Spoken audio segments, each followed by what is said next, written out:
Okay.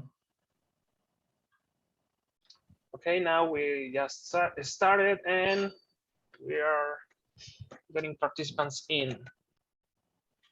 Yeah, Oh, wow. they're jumping the numbers. They're getting to close to 50 now. We had 248 on the Horde seminar last week, which was pretty good. Well, This is amazing. This is really good.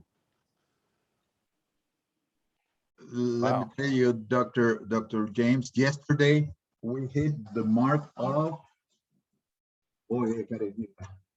It's almost over 300. Wow. 348. Yeah, That's and we're wonderful. looking to get closer to 300 today. So I'll see you guys. I'm going to Spanish to start the introduction, and then I'll let you go start with the talk.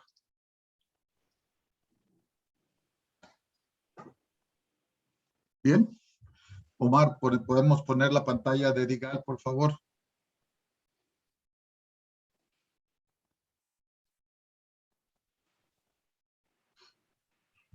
Yeah, sure.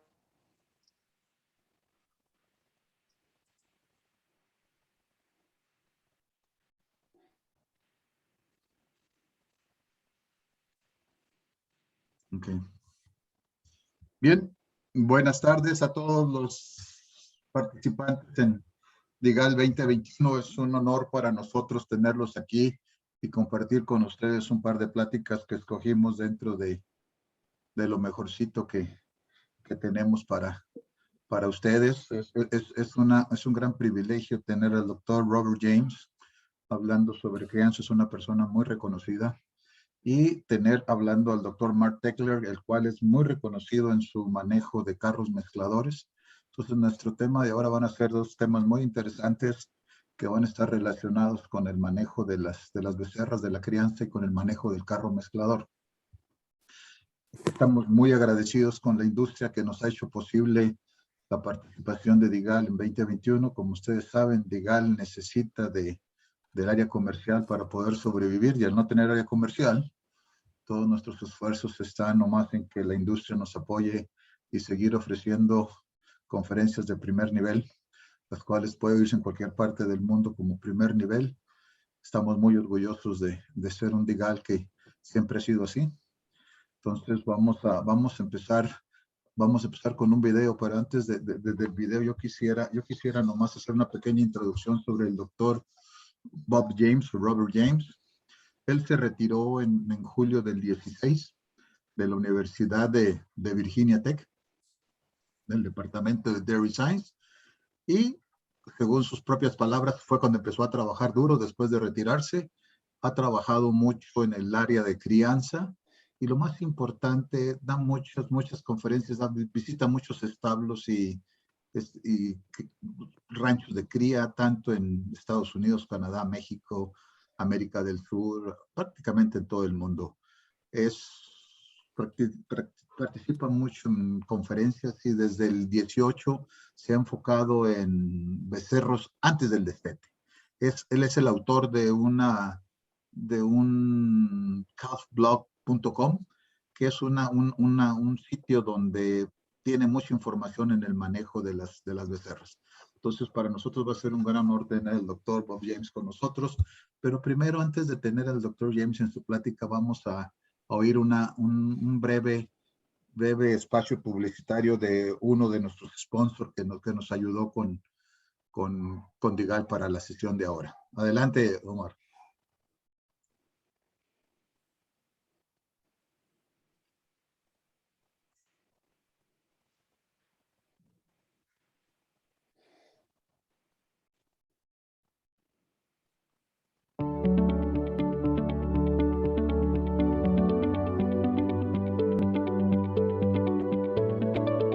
With company roots dating back to the end of the 19th century, Lallemand has an established history and an exceptional reputation as a global leader in microbial fermentation using yeast and bacteria. Today, Lallemand Animal Nutrition develops, produces, and markets high-value yeast and bacteria products, including probiotics, silage inoculants, and yeast derivatives. Using sound science, proven results, and knowledge from experience, Lallemand applies the right strains for the right applications to have the greatest impact for our customers.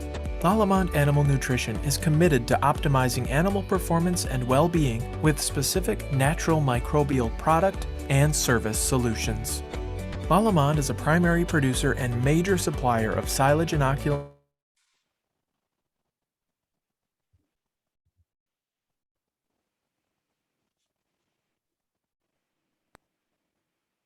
and proven to enhance nutritional performance. Lallemand Animal Nutrition, specific for your success.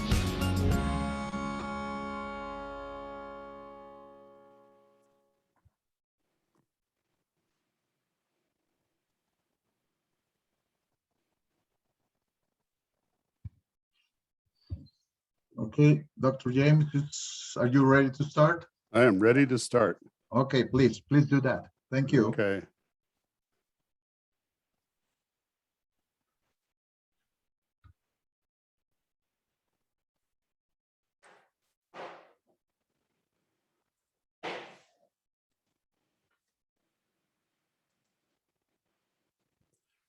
Okay, Omar, how's that? It's looking good. Okay. Well, welcome everybody. And I want to thank Lallemand for sponsoring my participation in today's conference. And it's a real pleasure to visit with you. I wish I was there in person. I've done some work in Mexico and thoroughly enjoyed my work there. Today, we're going to talk about the CAF program in general, and really what are some of the future trends that we're seeing, I think, with CAF management. Today, we're going to have a slightly different approach. We'll talk a little bit about the biology of the calf, some of the challenges, or you might look at them as opportunities with the dairy industry. And we're also going to touch on the consumer perspective, which I think is becoming increasingly important in agriculture. So what are the issues that are driving our industry? Well, I think the first one is really improved financial management. I look at the dairies that I work with, and they're far better and more aggressive financial managers than we have had in the past. They look at optimizing returns versus just minimizing costs. They're looking at short and long-term gains, and we really need to prepare for the future versus daily survival. I know we've had some very tough times in the last year, but those of us who plan to be here long-term need to look at those long-term things. Animal welfare, and sometimes I think we've been a little bit concerned about this, but I think that there are win-win solutions, and we'll talk briefly about that. And the last one is labor, the availability, the effectiveness, the efficiency, and the cost of labor, I think is a big concern. As I look at the changes in Mexico and the competition that farms have had for labor, it's something that I believe is really quite similar to what we have in the US. So what are some of the other industry drivers? Well, I think data, data. And I talk about minimizing lag. And what I mean by lag is the time between when we see that event happening and when we can detect something. Something that I would, with calves, that I would talk about with minimal lag is, what did that calf eat this morning or this afternoon versus how old or how big was she at weaning, or when did we get her bred? Those are measures that have a considerable lag. I want to use data to make proactive decisions. And I think we've not done that very well with calves. But I don't want to have so much data that what we talk about in the US is getting lost in the weeds, that we just become overwhelmed. Some other drivers, and it may not be as much in Mexico, but really the impact of the CAF program on the nutrient management plan for the farm. And that's becoming a big issue on some of our farms, particular in more heavily populated areas. So what's the primary goal? And I think this is something that's so important to look at. We want to raise the highest quality heifer that can maximize profit when she enters the herd. I don't want any limitations that detract from her ability to produce milk under the farm system, such as if she's had some respiratory problems or she hasn't grown well enough. I want to optimize my profits by the highest quality heifer at the least cost in the least amount of time. And that's challenging because a lot of those things conflict with each other a little bit. The other one, and I think this is where we can have economy, is let's raise the number of heifers that we need or require to meet the goals of the dairy business, whether that be to maintain herd size or to grow. And so we're going to address these in more detail. So I show these pictures because there are many ways to do it. And we're going to focus on the pre-weaned calf.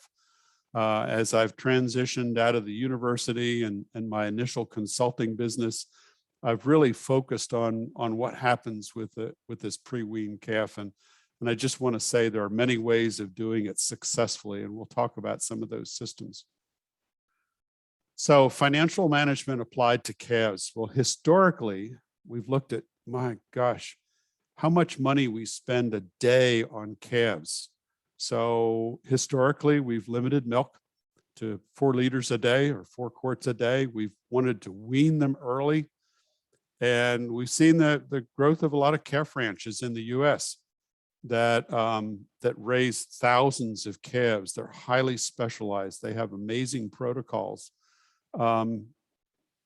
Is that the future? And I see some evolution in calf ranches to those that are not low cost, but high value, and this is happening. Does this really optimize our return to be low cost? And again, we're going to address some of those issues. Well, I was one of the founding members of the Dairy Calf and Heifer Association, and I continue to work very closely with them. And if we talk about low cost per day rearing, is this really a sustainable goal? And I think not. We set some goals of survival, of 97% survival from 24 hours of age until 60 days, until, during that pre-weaning period. Probably equally as important is to minimize morbidity or disease. The one that most concerns me is respiratory disease, and we want that less than 10%. And I think that's probably one of our bigger issues that we have in the US. Dr. Terry Olivet has done some wonderful work at Wisconsin in defining this in ultrasounding lungs. If we look at the impact of respiratory disease or pneumonia on lifetime performance, if a calf is treated 2 or more times, she has a reduced herd life and an increased age at first calving. Some other work that was done in Spain showed if they were treated more than 4 or more times, they had almost twice the odds of not completing their first lactation. So this is a major goal for me. And what about growth? And I think in the past, and some of the calf ranches, quite frankly, their average gains are 1 to 1.2, and which is, to me, is not adequate. So our goal, and I think it's very achievable, is to double the birth weight by 56 days. So for an 85 pound or 39 kilo calf, that means either 1.5 pounds a day or a little less than 700 grams per day. What's their genetic potential for growth of a Holstein? They can easily gain 1 kilo a day, quite frankly, during the pre-weaning period. And I'd like to see them growing well in the 2nd or 3rd week of life. Heifers that completed their 2nd lactation had faster growth during this pre-weaning period than those that didn't. And that was some field work that was done in Spain. Some work done at Cornell. Every pound of pre-weaning gain resulted in 850 to 1,000 pounds more milk in the first lactation. So what we're finding out is the impact of growth rate is really substantial for this young calf and has a long-lasting impact. So in optimizing our returns, instead of looking at cost per day, let's look at cost per pound or per gram of gain. We have nutrient requirements for maintenance, and we have nutrient requirements for gain. And if we have low levels of milk intake, we're going to focus almost all of that nutrition on maintenance, and there's not much left over for growth. And I think it's shown very well on this slide. And this was actually in Dairy Herd Management by Bob Corbett a couple years ago, looking at the cost per pound of gain for a calf weighing 120 pounds at two different feeding rates. One was 2 quarts twice a day, so that's about a pound of milk solids, or 3 quarts 3 times a day, which is more than double the amount of milk solids. So for whole milk, which has about 3.25% protein and 3.75 fat, 2 quarts was $2.95 for every pound of gain. At the higher feeding rate, it was $2.08, because in this scenario, there's more nutrients that are left to support growth. If we look at milk replacers, the classical 20% protein, 20% fat, for a pound of gain was $3.23. And if we increase the feeding rate, it was $2.07. And we're not going to go through the whole graph, but as we increase the protein and as we increase the fat, look at what happens to the cost per pound of gain. Yes, the cost is more per day, but that animal is more efficient, Now, do we feed whole or do we feed waste milk? And what's the cost of waste milk? And if we do feed waste milk, we really need to pasteurize it. And we'll discuss that in just a little bit. So what is daily body weight gain when we weigh that animal? And I guess I would like to back up in saying this is something that the farms that I've worked with, we weigh the calf at birth and we weigh the calf when we move them out of that individual pen and into the weaning pen. Well, that weight gain is muscle or protein, it's fat, it's bone, it's water, and some of it's fill, which is just the digestive contents that are undigested. Now, and I think we need to be concerned about the composition of that gain. And for calves, I'd like to see a calf that's depositing some body fat definitely by 4 to 5 to 6 weeks of age. On the left, these are kidneys that came from a 5-week-old Jersey calf. On the left was a kidney from a calf fed at 20% protein, 20% fat milk replacer at a pound or 450 grams a day. On the right was a calf that was fed whole milk at 750 grams of dry matter per day or milk solids per day. Now, let's think about this just a little bit. If that animal becomes sick, which one has the reserves to rely on when their energy requirements go up and their intake goes down? This calf that has more body fat. It's a similar example as what we have with cows with body condition when they calve. You know, if we will look at what is normal pre-wean nutrition for mammals, the horse, the beef steer, or the beef calf, you know, these animals nurse multiple times and they drink as much as they want early on. And we wean them at considerably older ages as compared to dairy calves. And it really makes you wonder why we've raised calves the way we have historically by early weaning and limited milk, and the impact that it might have on them as older animals. So let's consider optimizing returns. Now, the first thing we should do with optimizing returns is raise how many that you need, because the economics of raising heifers have changed in the last several years. The cost to raise a replacement heifer far exceeds their market value. In 2019, the cost for a heifer recently calved to raise them was between $2,000 and $2,600, and that was a study done in New York. The selling price, or what I could get for that animal if I offered them, was a little over $1,000. And selling surplus heifers is not profitable anymore. And before, when somebody did a good job of raising heifers and they had extra ones, they could make some more money by selling the surplus. And that doesn't happen now. And so, big thing, raise what you need. Now, determining that is I want to control involuntary culling in my milking herd to minimize that. So I minimize the need for replacements. I want to minimize calf mortality. You know, I looked at a data set not too long ago from about 300 or 400 herds in the US, and calf mortality up to 60 days of age ranged from 3% to 30%.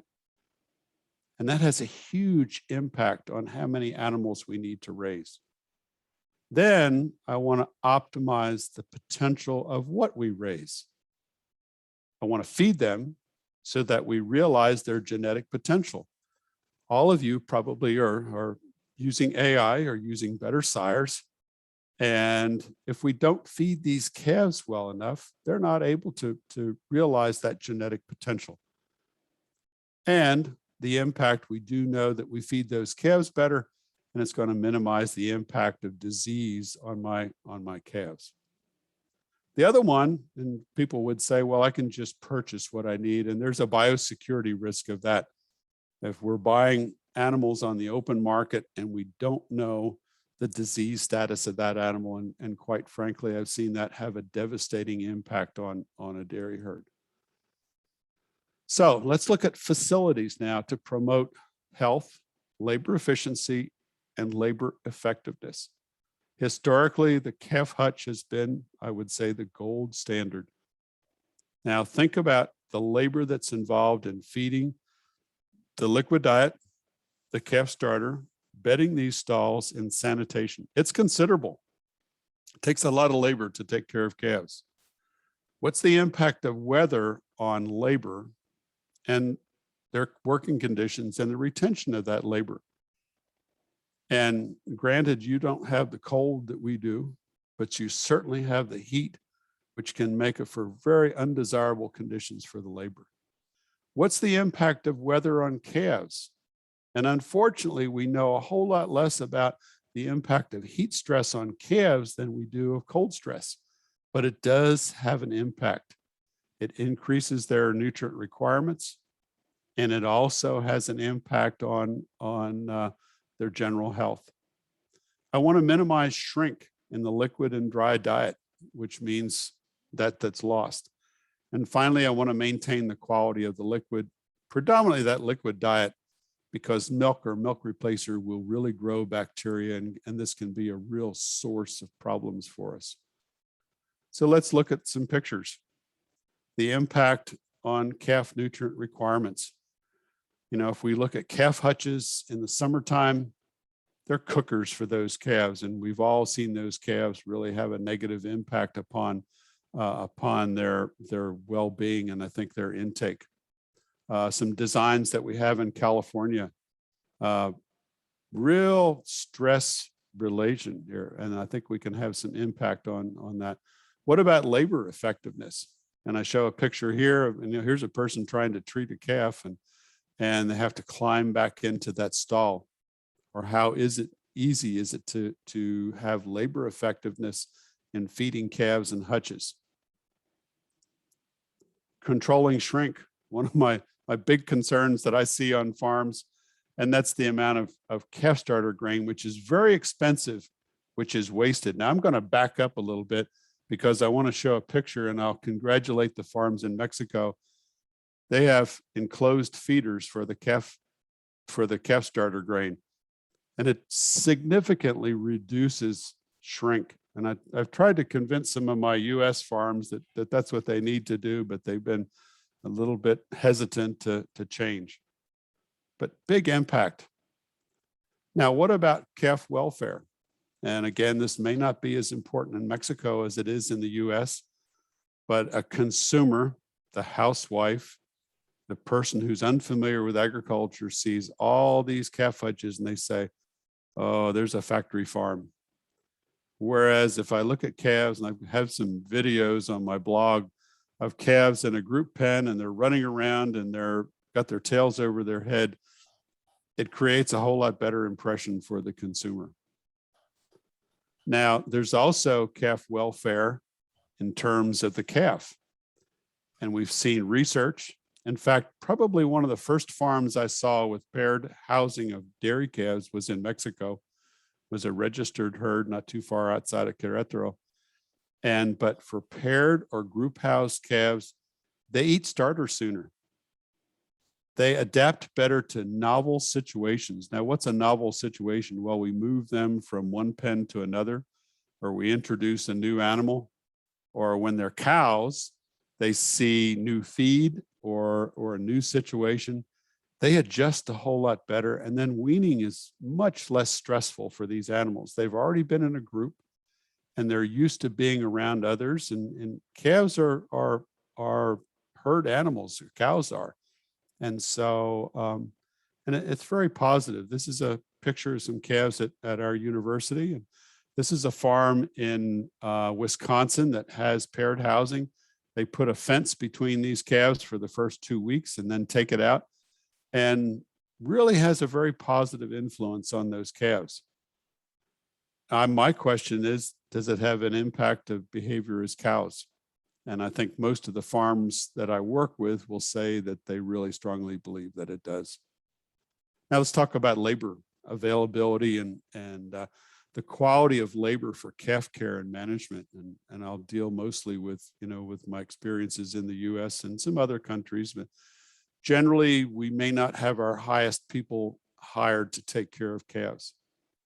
But calf care is really important, and having the right characteristics, very observant, very passionate about calves, a real stickler for sanitation.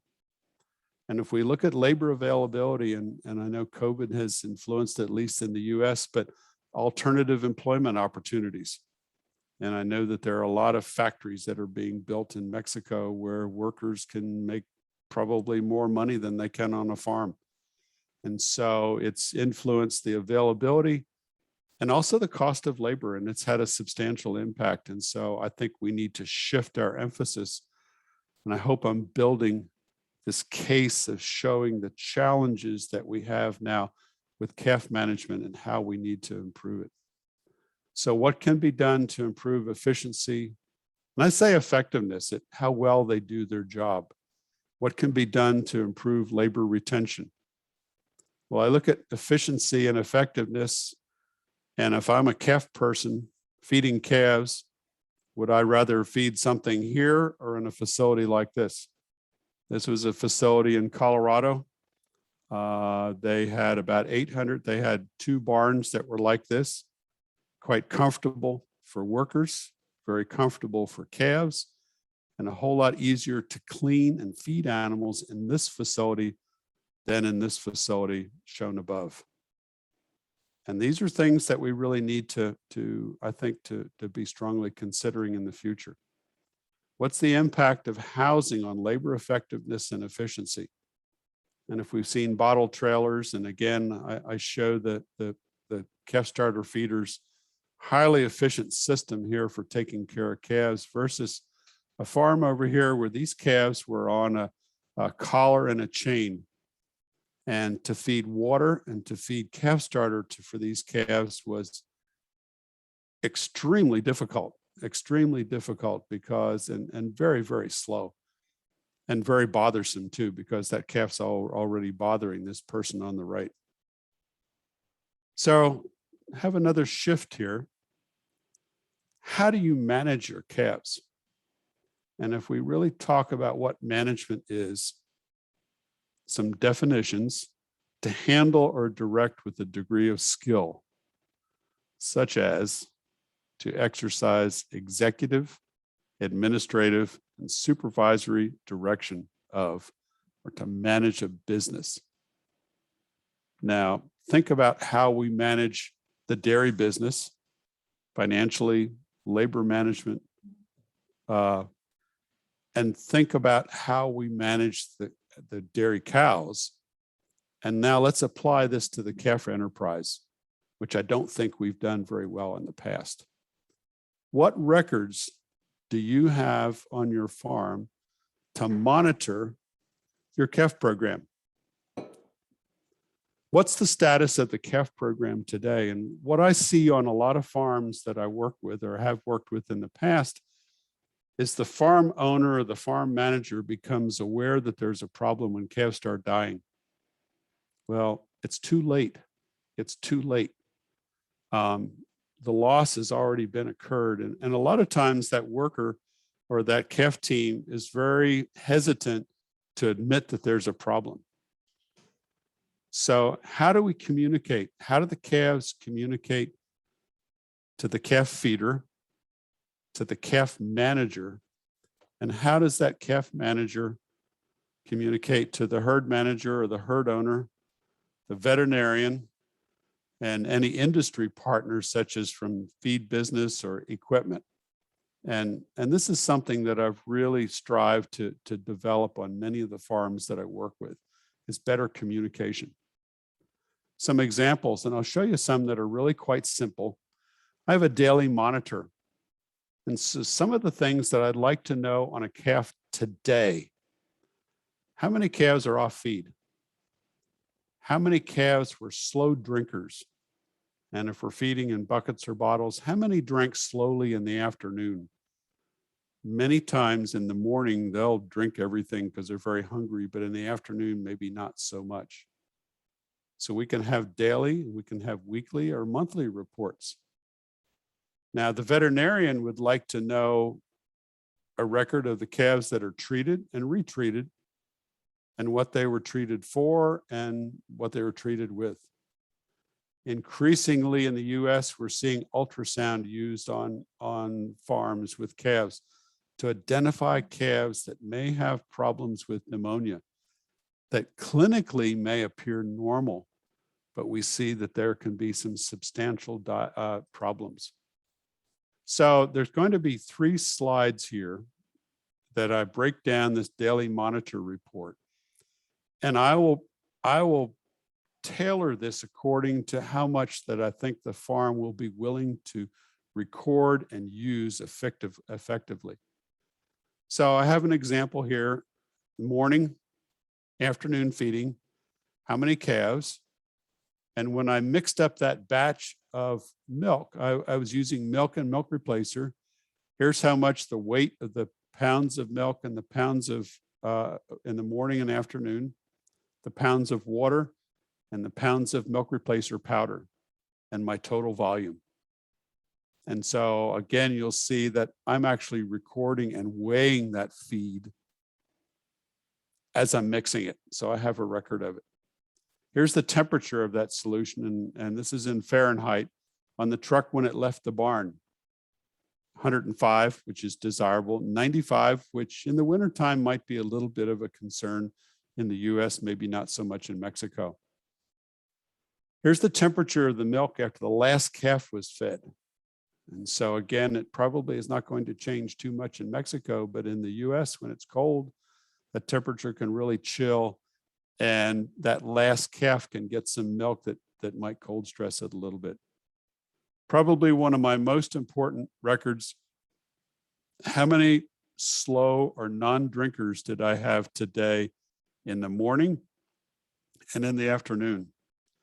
And if I'm the farm manager, this is something I may look at first, because it gives me a very early indication that we've got some impending problems with calves if I see this starting to increase.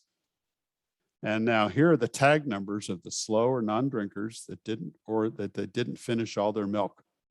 And I write them down. It's very simple. And when I look at the next one, here's the number of calves with scours. Well, I had 8 in the afternoon, none in the morning. The number of respiratory, the number of calves with navel problems, and the number of deads. And that's an immediate report. And then here are the calves that were treated. And again, real simple: electrolyte, respiratory, other, or dead.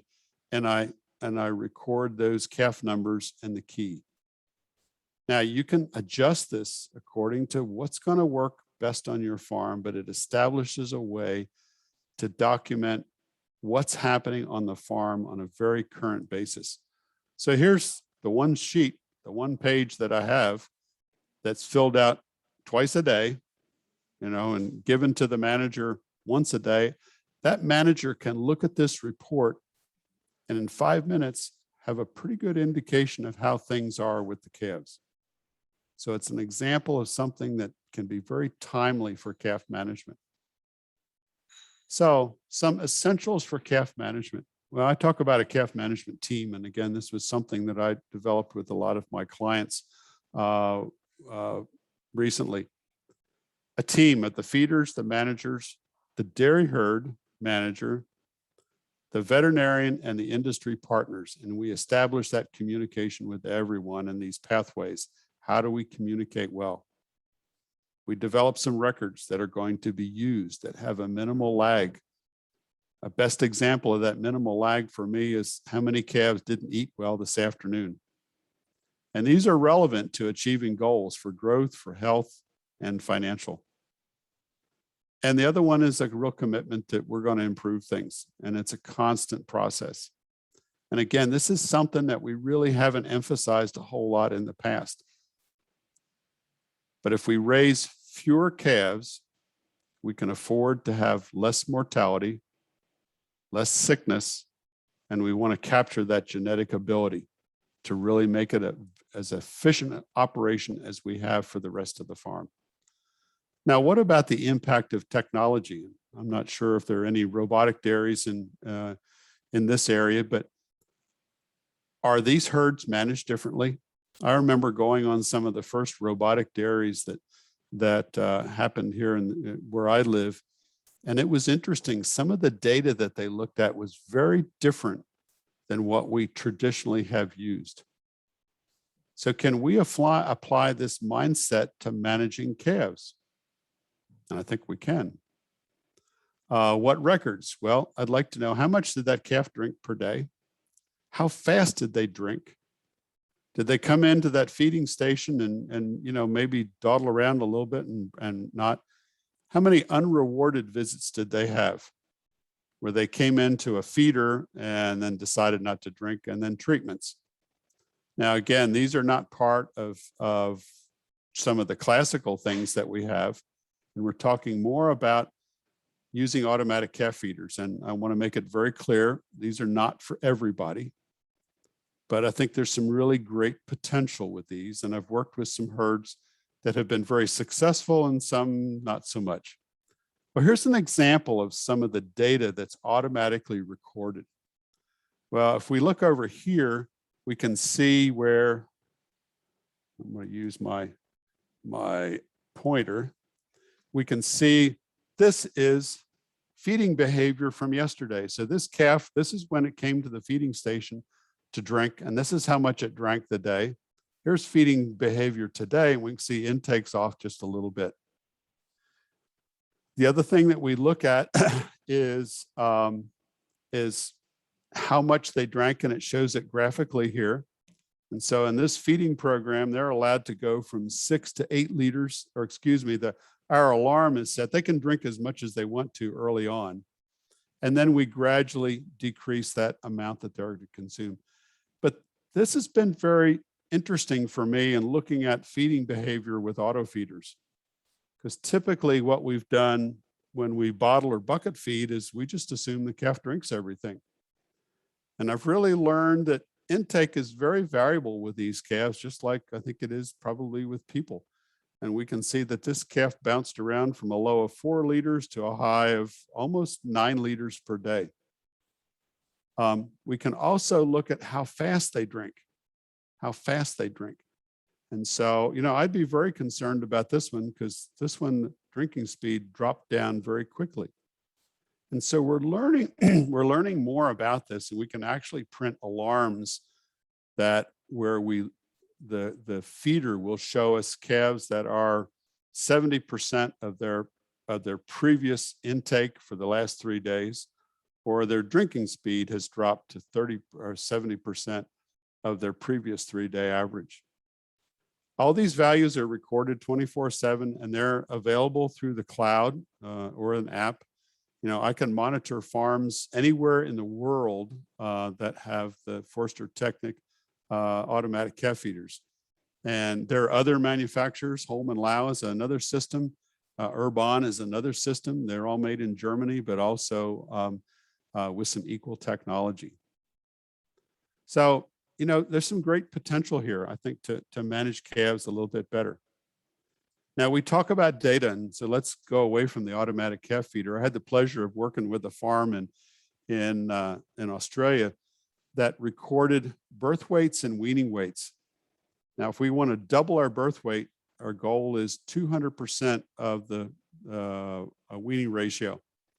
And so what I've done is to plot every single calf, and this is on April the 5th, 2019, and we go all the way to January the 30th of 2020.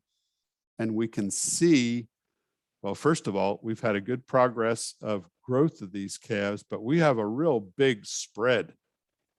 If I would show you this graph now, it's up, but it's also very concentrated. It's a wonderful management tool. It's a wonderful management tool, and probably one of the best pieces of data that I see used on farms that for managing your calf operation and really determining the success or failure. Yes, it takes time.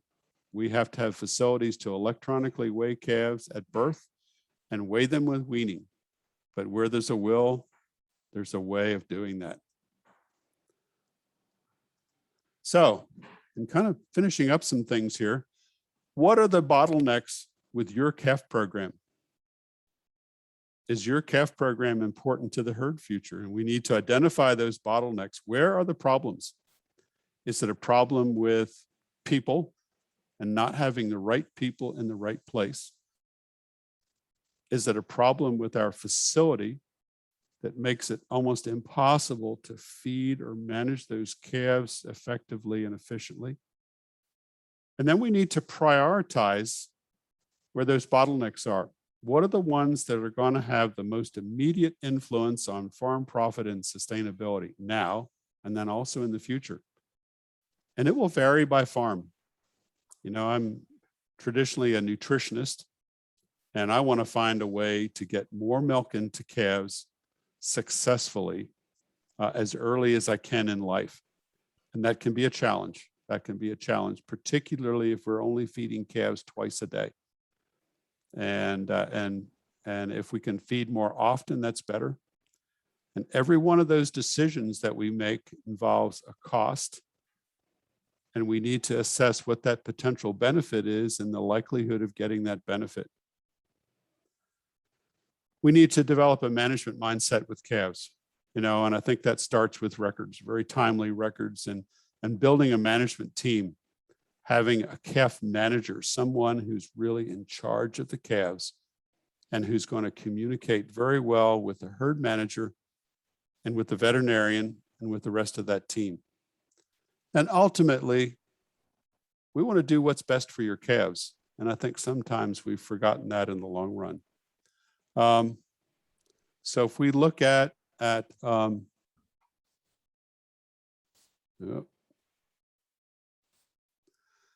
optimize the calf program for the future. Let's provide for the good biology of growth and development. Let's enhance calf behavior so it turns into better behaved cows and that are more productive. Let's seek to improve efficiency and effectiveness of labor and satisfaction for their job so that they really enjoy doing it. Nutrient management. And again, this probably is not as important in Mexico as what we have in many places in the US, but we need to be concerned about that. And ultimately, we need to have a system that's going to enhance on-farm profit. So, Roberto, I'll be glad to take any questions now, or we may have some a little bit later on, but yes, let me ask a question to Lulu. Lulu, can you read the section, the question and answers? You just read the question for Dr. James so he can start that one. Let me just tell the audience that we're going to start this new session. Let me just move to Spanish.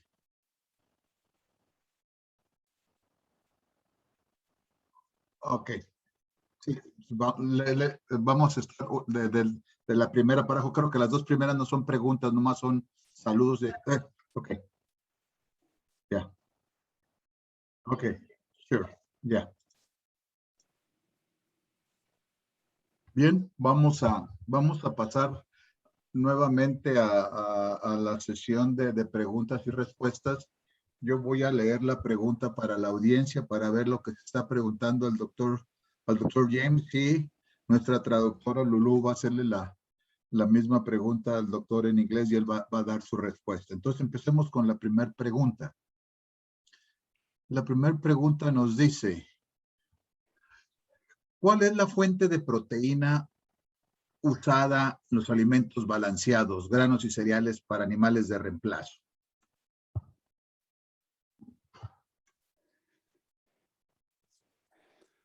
Is this for the liquid diet or the calf starter?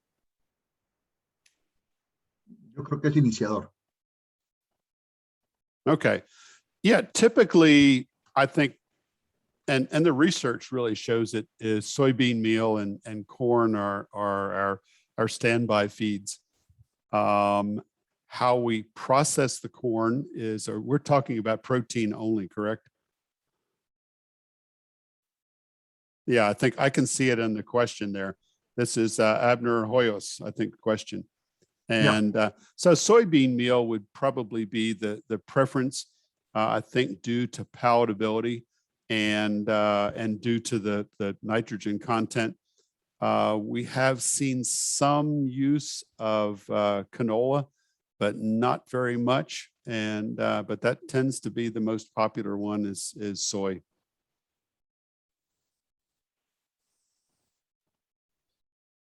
Ok, la siguiente pregunta también por el mismo participante nos dice, ¿recomienda alimento peletizado o en harina? That's an excellent question. And I don't mean to be confusing, but it depends.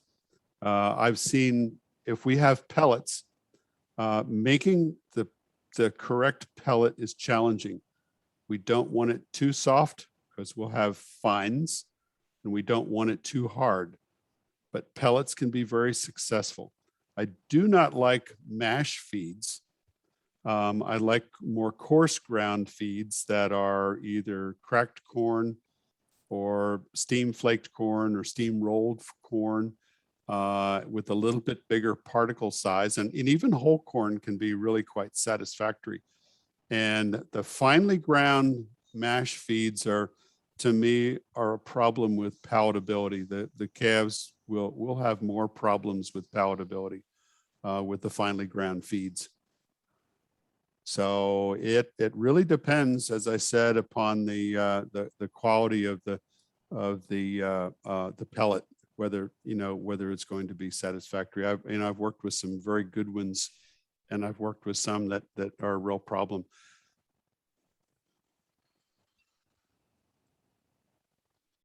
Bien, otra siguiente pregunta para el doctor nos dice, ¿es recomendable en las granjas semi-intensivas dejar a los becerros con sus madres por un periodo?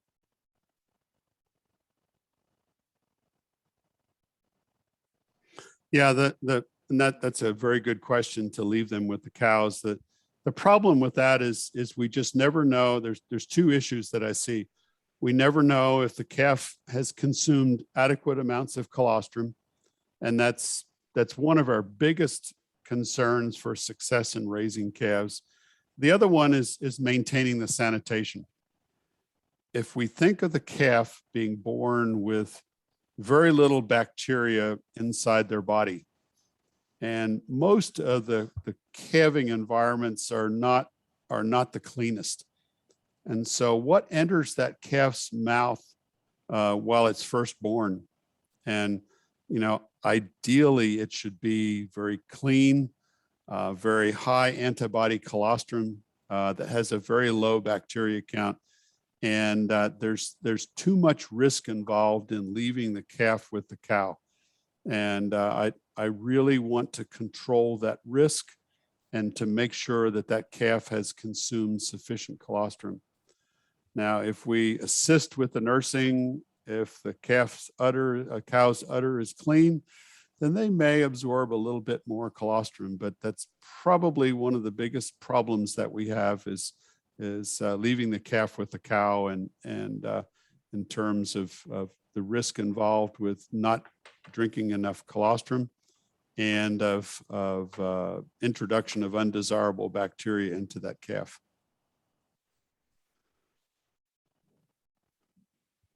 Bien, otra pregunta para el doctor. Dice, ¿cuál es su opinión del uso de probióticos en la etapa de lactancia de las becerras?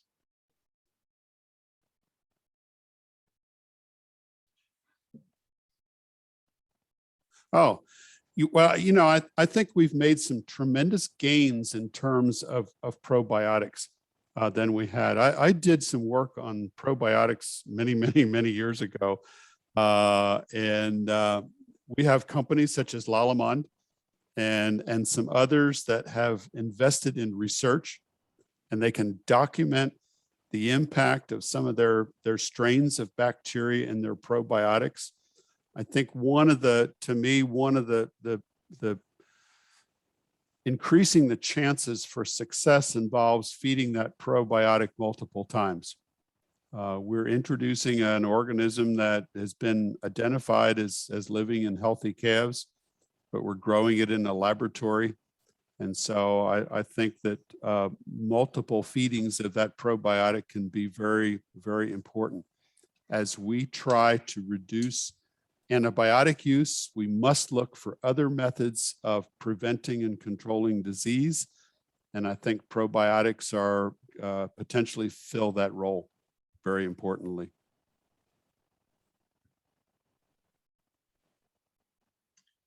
Bien, una pregunta más. ¿Qué porcentaje de animales es necesario criar para reemplazo en relación con el número de animales que se tiene en producción? Well, unfortunately, I can't tell you that because we have to know what your culling rate is for the lactating herd, what your calf mortality is on your farm, and what your plans are for your farm. Do you want to expand and increase the numbers of animals? We have probably farms that I've worked with that have low calf mortality, that are using sex semen and have very low morbidity and low herd culling rates that may have 60% or 70% the number of replacements as they have milking animals because of their needs. But that's something that really is unique to each farm, depending upon what their goals are and their mortality, and in the milking herd and also in the replacement herd. And it's something that your farm consultant should really work with customizing what is unique to your farm. Otra pregunta, doctor. ¿Cuál es el peso ideal en que una becerra debe llegar a la etapa del destete? Again, it depends on the genetics, I think, of size. Do you have large cows or small animals? And, we used to have some growth rate tables, which I really found to be unacceptable because it depends upon the size. We have large Holsteins and small Holsteins, and you've seen a lot of Jerseys in my presentation. Well, I like Jerseys, but again, even within the breed, there are differences in mature size. So this is why our goals that we talk about for growth are scaled towards the genetics for size in our herd. If I would like to have that calf doubling their birth weight by 60 days, which is very achievable quite easily, I would like to have them at about 55% of their mature weight when I breed them the first time. And I would like them to be about 85% of their birth weight after their first calving as compared to mature weight of cows within your herd. So it's something that is scaled according to what type of genetics. And, you know, for instance, a Holstein in Canada, they tend to be much larger than they do, I think, in Mexico and in most of the US. So we need to scale those. So the goals are really, the ones that I use are doubling the birth weight, which will make it different according to how big the cows or how big your calves are at birth. 55% of mature weight at first breeding, and then 85% of mature weight that's after calving. What we could do is 95% of mature weight if we weigh them just before calving. And I'm talking about weighing animals, which I see more farms that are doing as part of their farm management. They're actually weighing these animals, maybe not all of them, but enough to get a good idea of their herd situation.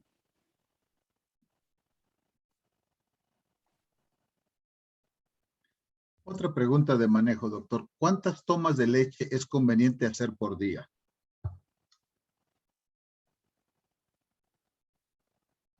Mm-hmm. Well, you know, most people do it twice a day. And I think that, you know, this is where labor is a big determinant. If we're feeding twice a day, you know, I'd like to have an interval that is as close to 12 hours and 12 hours if possible. That's a problem with labor on most farms. I would prefer, if we're feeding bottle, that we or buckets that we feed them 3 times a day. But that presents some real big challenges, and I fully understand those. But the more we can get back to what's normal behavior, I think that is a positive. And this is why I've talked a little bit about some of the group housing situations. We've got acidified free choice systems, which I really would not recommend in Mexico during the heat. It's a lot more challenging to manage that. But we look at some of the other systems with the automatic feeders, and with the automatic calf feeders, I've learned a lot about calf behavior, and the fact that calves, when we allow them to, will drink, the youngest ones will drink 6-7 times a day.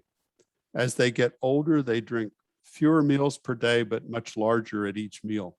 And ultimately, it depends upon the labor situation at the farm. You know, I did work with some farms in Mexico that fed once a day, and to me, that is not recommended at all. It's very, very difficult for that animal, and I think you would see that in the performance of those calves. You know, twice a day, if we can separate that feeding, and as much as possible to have equal intervals. You know, ideally to feed at least 3 times a day I think we would see some real beneficial results from that. And particularly on farms that are feeding fewer calves and high genetic animals, we're seeing them pay more attention to how well they feed their calves, because they really want to minimize illness and mortality. And they want to see that response of those calves when they become cows.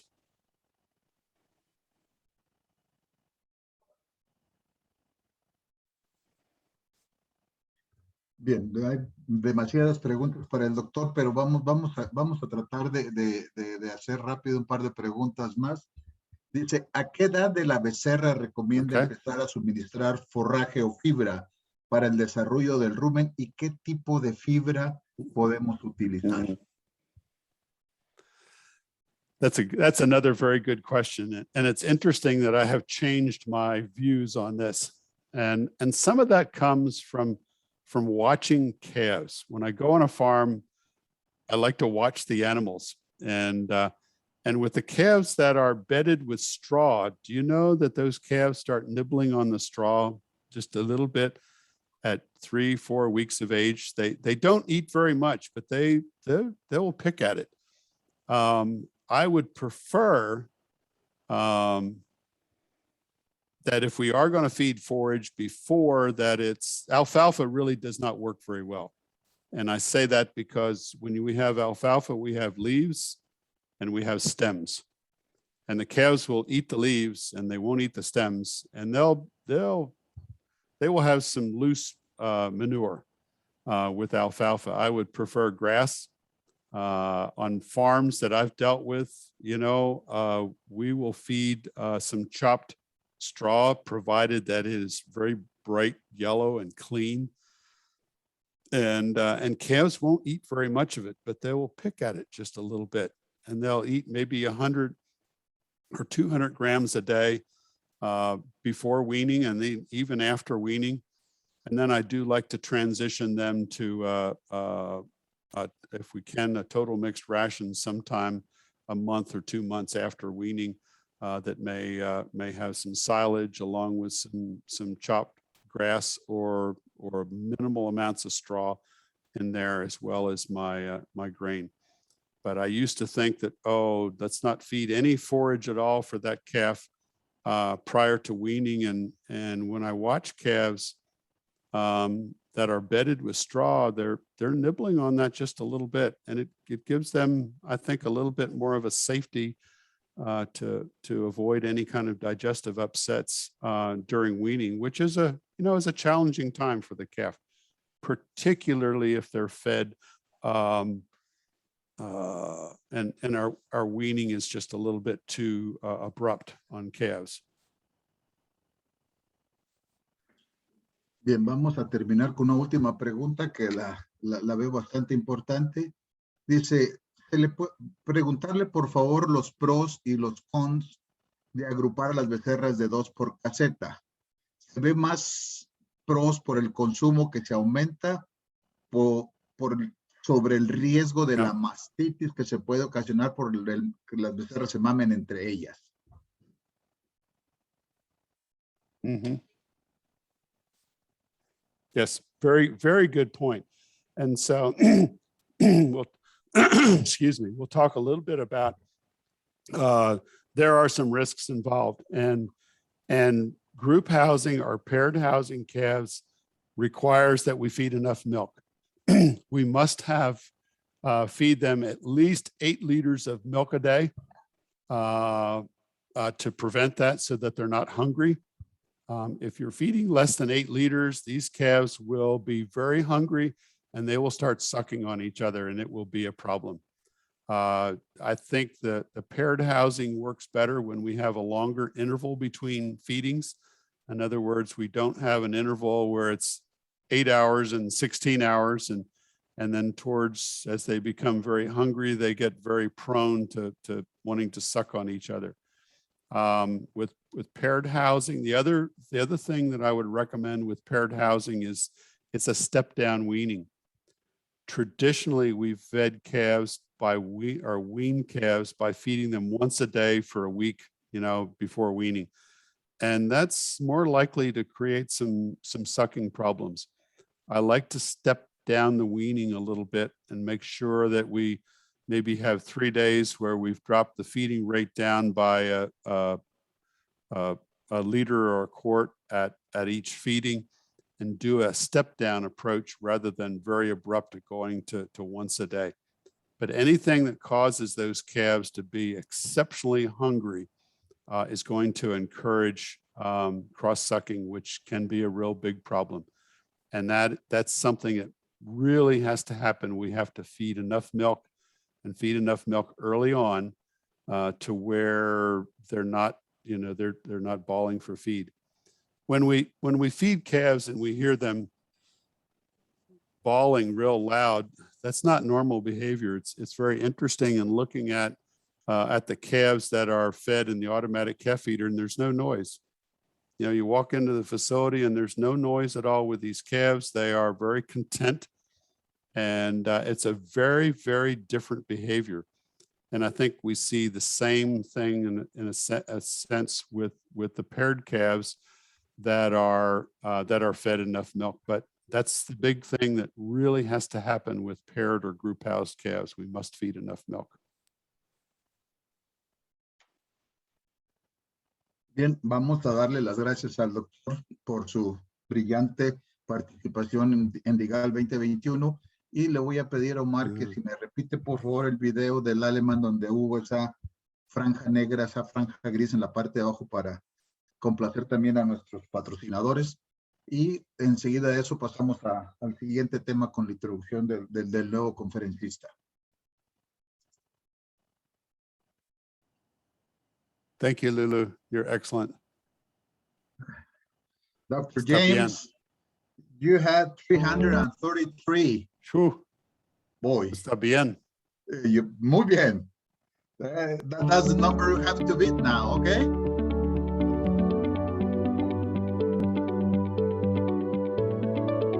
With company roots dating back to the end of the 19th century, Lallemand has an established history and an exceptional reputation as a global leader in microbial fermentation using yeast and bacteria.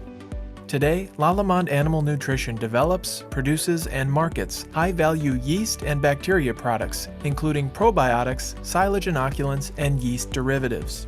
Using sound science, proven results, and knowledge from experience, Lallemand applies the right strains for the right applications to have the greatest impact for our customers.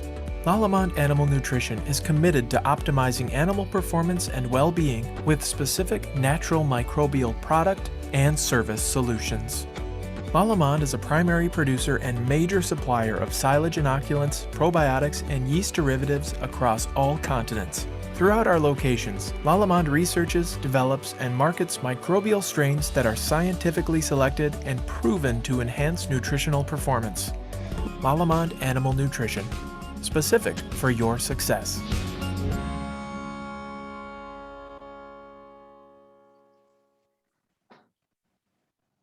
Bien, Omar, pasemos a la pantalla del Dr. Mark, por favor. Tenemos ahora nuestro siguiente conferencista de la tarde, es Mark Tegeler. Él es especialista en rumiantes de la empresa de Diamond Bee. Inició en Diamond Bee en 2009 y antes de trabajar en Diamond Bee trabajó como nutricionista de ganado lechero. Las áreas de experiencia de Mark son nutrición de rumiantes, producción de forrajes, manejo de hato, análisis de costos de ingredientes y flujo de trabajo. Ha trabajado con productores lecheros tanto en América Central como Asia y es para nosotros un privilegio tener a alguien que tiene un conocimiento tan extenso sobre el manejo de los carros mezcladores y la importancia que eso representa para los establos, ¿no? Debemos de pensar nosotros que el costo operativo de un establo prácticamente en el día a día, casi el 70% se va en la alimentación y en muchos establos nosotros como consultores nos damos cuenta que somos muy deficientes en el manejo de esa información de los carros mezcladores. Entonces vamos a pasar primero a ver un video de la empresa que nos patrocinó esta plática y después pasaremos a la presentación de Mark Tegeler. Adelante, Omar, por favor.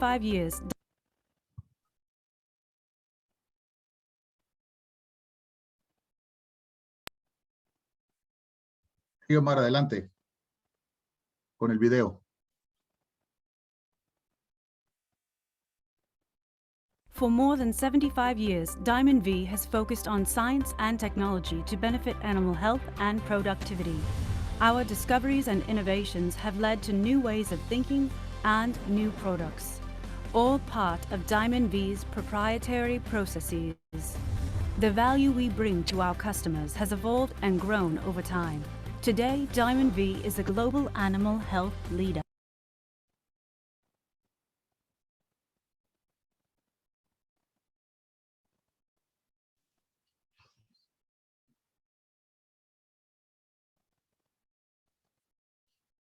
Okay.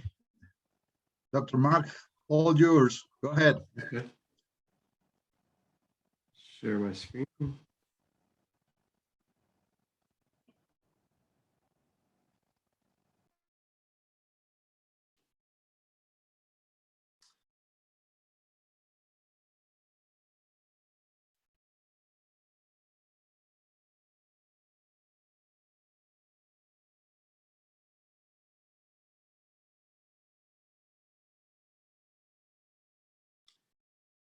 Can you see my screen all right, Lulu?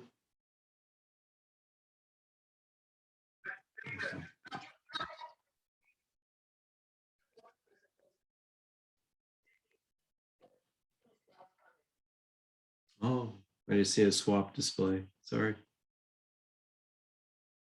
Is that better? Thank you. Well, thank you very much for this opportunity to speak to you today.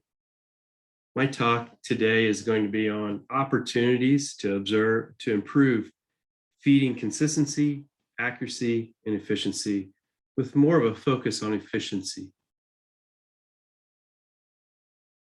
This is really a talk, a summation of over 10 years of our experience doing TMR audits with different dairies. And today we're going to kind of discuss the importance of delivering a consistent ration to the animal. We'll examine those key factors that influence ration consistency, and we'll look for ways to improve workflow and efficiency. For those of you that might not be familiar with a Diamond V TMR audit, it's really an evaluation of not only the feeding equipment, but also the ingredients, how they're mixed, how the bunks are managed, also along the lines of an appraisal of the refusals. And then we've expanded it into looking at feed software programs and how we can improve efficiency, accuracy, and consistency with our feed management software. So many a times when we get a chance to meet with feeders and owners, we like to remind them of the goals. Just like a soccer team, we have goals as a feeding team. And that's really to provide the animal with nutrition that's processed in an efficient manner, that the ingredients are stored and loaded with minimal shrink or waste. And they're loaded with not only precision, but accuracy. We want that delivery on time and consistent from day to day. We want to make sure that nutrition is available and accessible to the animal throughout the day. Every mouthful that's consumed should be consistent from the very first pound that was delivered to the very last pound out of that TMR. And a ration needs to maintain that consistency throughout the day. Just like Dr. Vega said, feeders are controlling close to 70% of the cost of the dairy. And he has the greatest impact not only on the cost and profitability of the dairy, but also on the health and the production of the animals that they're feeding. So you might have heard me mention consistency a couple different times. So why is ration consistency important? Well, we know that when you look at it, it's been well documented and researched that when we look at the consistency of the diet, take for instance, long particles and how they're distributed along the feed bunk. Let's just call it alfalfa hay. We know that for every 5-point increase in the coefficient of variation, or the CV, of long materials, that the feed ration is associated with about 1.2 kilograms of less milk. Take it away from the particle size and look at an individual nutrient, let's say energy. That variation for every only point percent difference can actually be associated with almost 3.2 kilograms of less milk.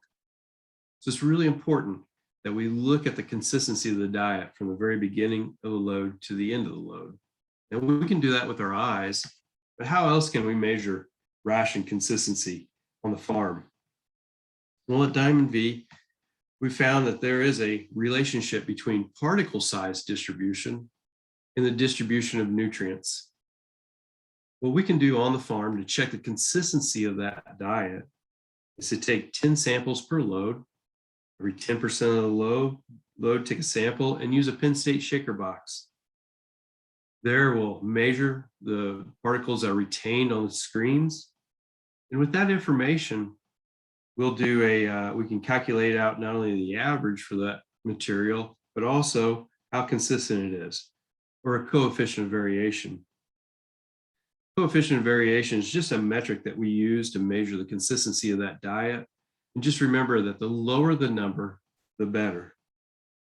Feed mills do this when they're making a ton of feed and they're delivering it out. They'll check their mixers and their capacity and their consistency. They'll take 10 samples, and for that single nutrient, they'll want to be within 5% of coefficient of variation. to have this, to hold our dairies and our farms to the same sort of standards of that of a feed mill, we need to have a coefficient of variation for particle size less than 3%. And we're looking at that material that's retained on that second screen in there at the bottom pan. So as we go through this talk, remember that 3% coefficient of variation is our goal, that 3% and being under. Just to show you an example of a well-managed dairy that was delivering a consistent TMR to the cows, you can see here that their coefficient, we took 10 samples. We came up with the average for the 3 screens, and the coefficient of variation for the middle screen and the bottom pan was 2.7 and 1.3, a very consistent diet. And as you look here at this pan, you can see that we go from 50 to maybe 52%. Very, very similar results are coming across, and you can see it here graphically for this 2-year-old group, how consistent the diet and the material was. So what are some of the factors that might affect the consistency? Well, at Diamond V, we've identified 11 factors that can affect not only the consistency of the diet, but also the mixing efficiency of the diet.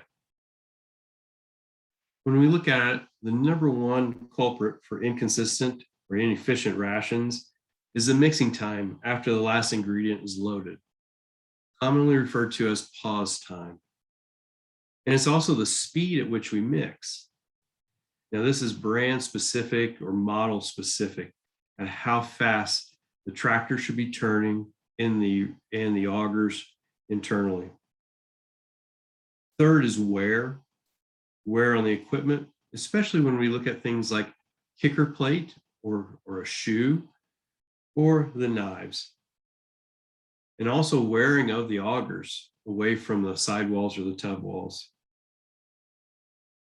Processing forages, that is also a culprit of inefficiencies and causes of inconsistency.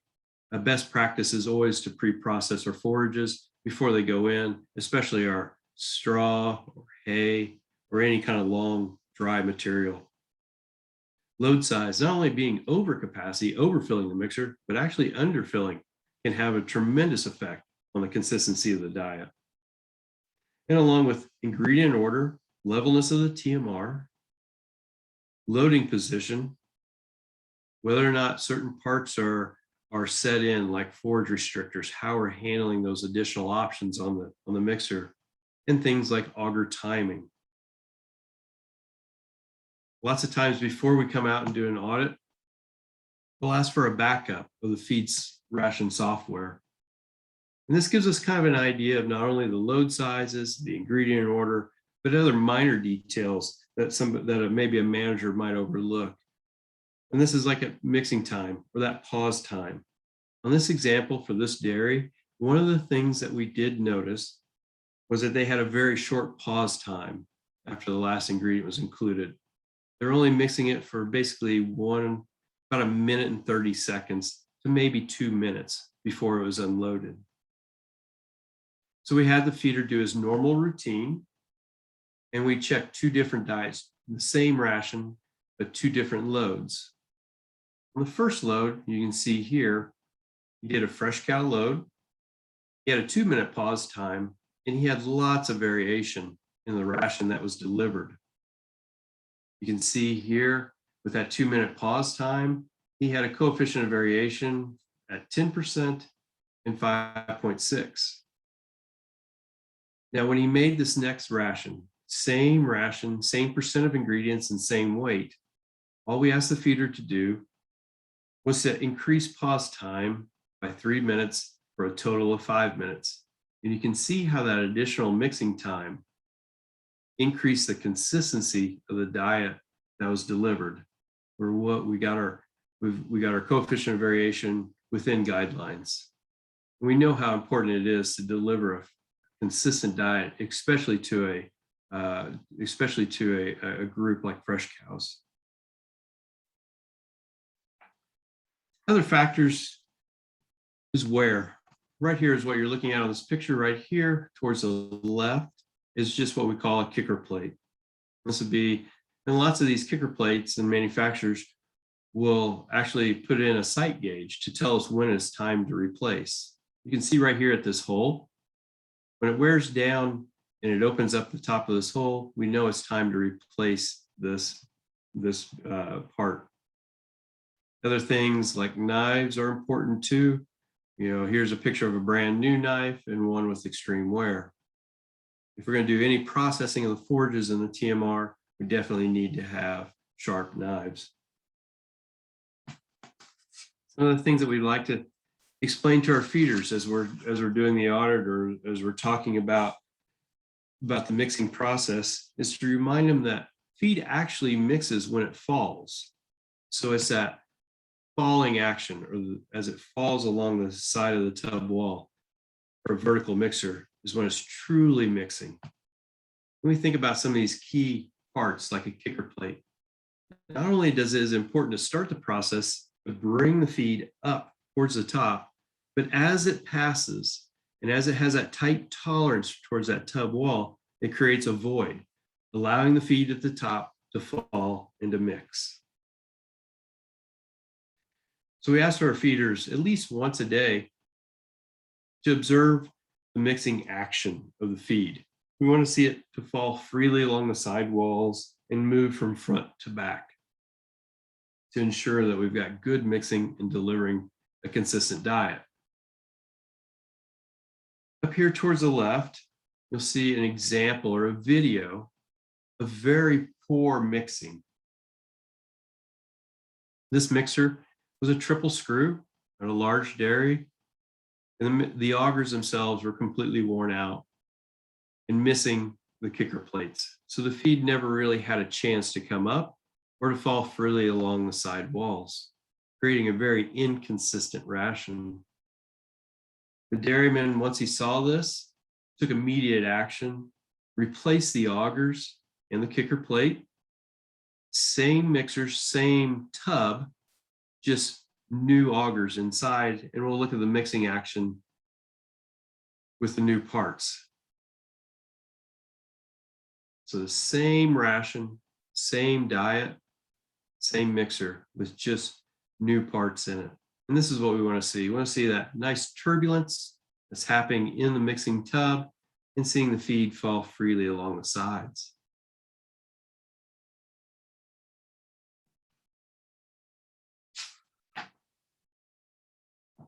Here's another example of what can cause inconsistency in the diet, in the ration, delivered ration.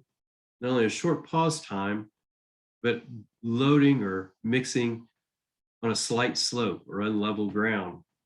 You can see on this picture of this TMR, it was just headed downhill, just a very little bit, just a minor amount. But what was happening was here at the very front of the mixer, most of the feed was packing up, and it was actually over capacity on the first two screws, and the third screw was underfilled. And again, you can see that he had a very short pause time at 1 minute and 45 seconds. We asked the feeder to increase the mix time and to do it on level ground. And what we saw was that his coefficient of variation went from 7 and 6, and we had an improvement down to 3. So what was really impressive about this was there's very little additional cost, just a little bit extra fuel and a couple extra minutes of mixing time, but the cows were rewarded with a more consistent diet, which can have huge impacts on production and health. So again, here are those 11 mixing factors. As you go back to your dairies and you work with your feeders or your feeding team, review these 11 different factors and see if there's opportunities for improvement in mixing time, speed. Is the equipment worn? Do we need to process forages or load size? Our ingredient orders, the levelness of the mixer, loading positions, and settings along the mixer. Now let's talk about improving efficiency and accuracy of the diet. So I think of feeding centers and feeding operations the way I would think of a factory. There's lots of similarities. We're both looking at storage of parts or ingredients. The factory will store its parts in a warehouse. We'll store our ingredients in bunkers and bays. We want to maximize that process efficiency. We want to eliminate things like rework, right? We want to be more accurate with it. We don't want to have mistakes where we have to replace it. And we always want to avoid shrink. Plus, we want to produce a quality finished product that's delivered on time. So we can think of our customers as the cows or the animals that we're feeding. So when we look at improving efficiency or workflow, some areas that we want to consider: are we feeding with a parlor? Another question would be, how does feeding impact things like herd health or breeding schedules? What's our stocking densities or pen counts? What's the capacity of the TMR? The number of feeders? And then do they have additional duties or responsibilities? And what is the overall layout of the feeding center? Now we have many tools at our discretion as we're looking to improve accuracy and efficiency of the feeding centers. We have things like feed software. We can use it to review times. We can look at it. How long does it take us to load? How long does it take us to deliver that feed to the pens? And what would be the trip time to and from the facilities? Another tool that we can use in conjunction, or if we don't have feeding software, is just to do a process mapping of how feed flows from storage or that bunker or bay. How does it get mixed? How does it get laid out into the pens? So it's just basically walking through that feed delivery and mixing, and actually graphically drawing it out on a map or writing down and identifying those hurdles or those other obstacles that might impede accuracy or efficiencies. When we look at accuracy, we really want to make sure that we've got our scales calibrated correctly. It's hard to judge a feeder when we have an inaccurate scale on his accuracy or his precision. I work with a lot of large multi-site dairies. They'll actually check the weights of their mixers weekly. We recommend that you do it at least bi-monthly at a minimum. What we'd like to see you do is get a known weight, or use a platform scale if it's there, a certified platform scale if it's there at the facilities, and see what the difference is between what the scale weight is and what the weight is in the TMR, or that known weight and what the scale is displaying. Our goal is to be within at least 1.5% of that known weight or platform weight. Preferably, it'd be less than 1%. When we're looking to do the calibration or to calibrate our scale display, we want to use a weight that's at least 2,000 kilograms. Remember, the calibration weight is going to be actually a percentage of the difference between the known weight and the scale weight. So the greater the weight that we use will lessen the likelihood that we might overemphasize or de-emphasize that calibration number. And we'll use that new weight to calibrate at the scale display. Another way of controlling weight instability is to use or to turn on those settings like motion or weight tolerances.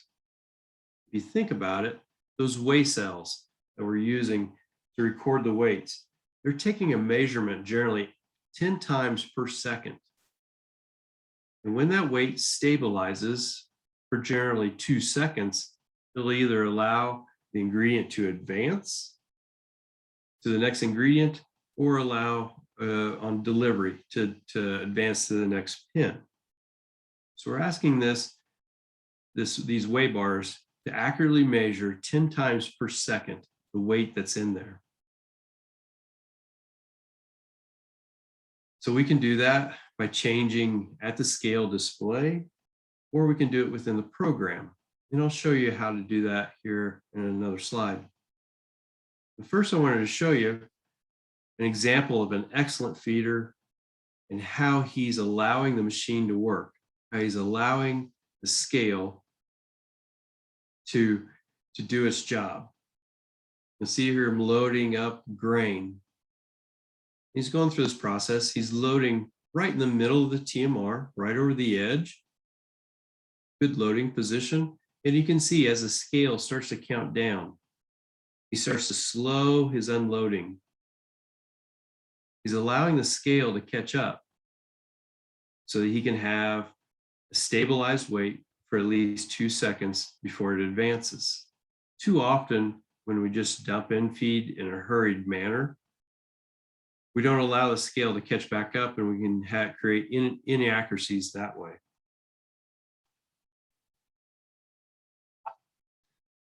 So controlling within the program, we can do this also. We can control motion and weight. Here's a common feed software program that I see when I work with dairies in Mexico. You can actually turn on motion and weight stability or tolerances by going into program settings, general settings, optional functions, and coming right over here and clicking on the check mark to utilize these functions internally within the program. Here's an example of what the ration display and the recipe setting might look like before we turn it on and after. It'll give us the option to set these tolerances depending upon the ingredient. So something like a grain mix in that, we might try to set to a tighter tolerance than, say, corn silage or alfalfa haylage. Here's some general recommendations that we have. It's always best to set motion and weight tolerances at the scale display itself. We recommend 20 kilograms as a starting point.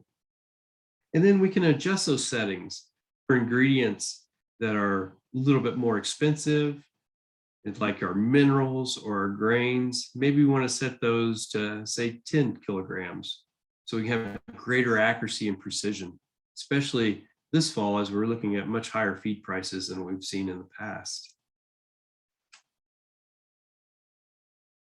Well, let's talk a little bit about workflow and efficiencies. Let's say we're feeding with a parlor. Both the parlor and the feeding need to be synced together. That goes without saying. The parlor will actually set the tack time or the pace for feeding. It's a good idea to map out that process. Again, identify those hurdles. Say like close crossover gates at certain times. Or are we properly staging our ingredients? Are there outside ingredient deliveries that's occurring during the mixing process? Is somebody delivering corn or a load of hay during mixing times? And if we truly think about it, let's say the goal is that a cow is only away from the pen for 45 minutes during a parlor visit. Then we know the pace that we need to go.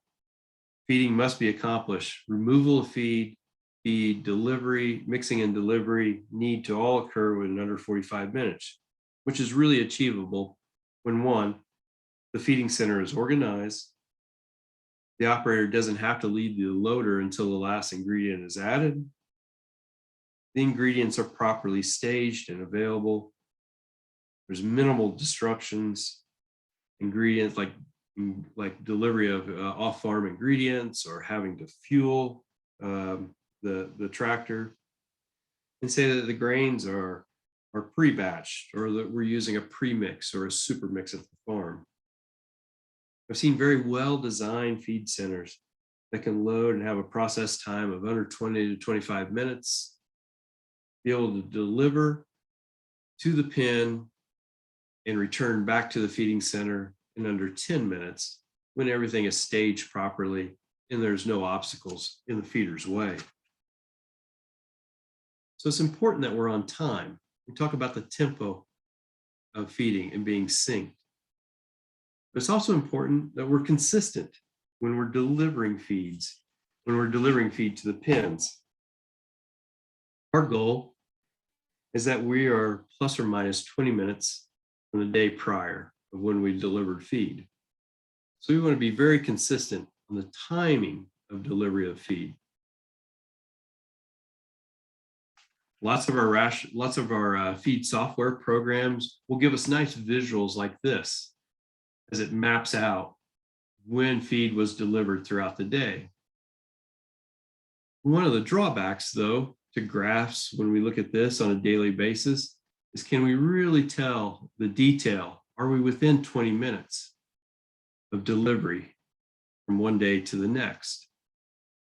Well, what we've done at Diamond V is we've been able to take these feed software programs, pull their data into a spreadsheet, and actually calculate out what the timing was per day. And what we found, like in this example, that they're really doing a good job. We're going to be within 20 minutes, 80% of the time. And you can see here on these pins, they're doing just that. These are all the lactating pins. There's a little room for improvement, but really doing an excellent job. That might be a little bit of a different story when you start thinking about far off dry cows, heifers, or close-up diets. It's common to see feeders have consistent feeding time on the lactation pins, but maybe become inconsistent when delivering to heifers, dry cows, close-up pins. And in our experience, when we worked with dairies to improve the consistency of delivering feed to that dry cow pen, we generally see an increase in dry matter intake. We know how important dry matter intake is to successful transition. Not only does it affect production, but also the overall health of the animal. As we look at things, here's just a screenshot of a dairy that reworked their feeding center to improve their efficiencies. Prior to this, it was taking them close to 40 minutes to make, deliver, and return back to the feeding center. After some reorganization and the implementation of a premix or a super mix, they're able to lower their processing time to under 20 minutes. Their delivery time for these 3 pins was at an astonishing 6 minutes and 11 seconds. And the total trip time to and from the feeding center and back was around 4 minutes and 4 seconds. So they're able to do a total time of under 30 minutes at 29 minutes and 42 seconds. Just as another example of looking at a different feeding software program, it's very efficient in loading and delivery. We look at this load that's around 13,464 kilograms. I was being able to deliver it underneath 20 minutes. Processing time was under 10 minutes. The delivery time to the 2 pins was under 4, and the total trip time to and from the feeding center was less than 7 minutes. Really, the key for this dairy was having a well-designed and organized feeding center that was synced with delivery schedules and other chores that were happening inside the pen. Very synced dairy with feeding and other barn activities. This is just an example of mapping out that process, right? We talked about that earlier. At this dairy, these dotted lines represent travel patterns for the loading tractor. And you can see here that they place the TMR here near the high inclusion rate products, like the haylage and the corn silages. And then they made multiple trips back to pull out the individual ingredients at the bay.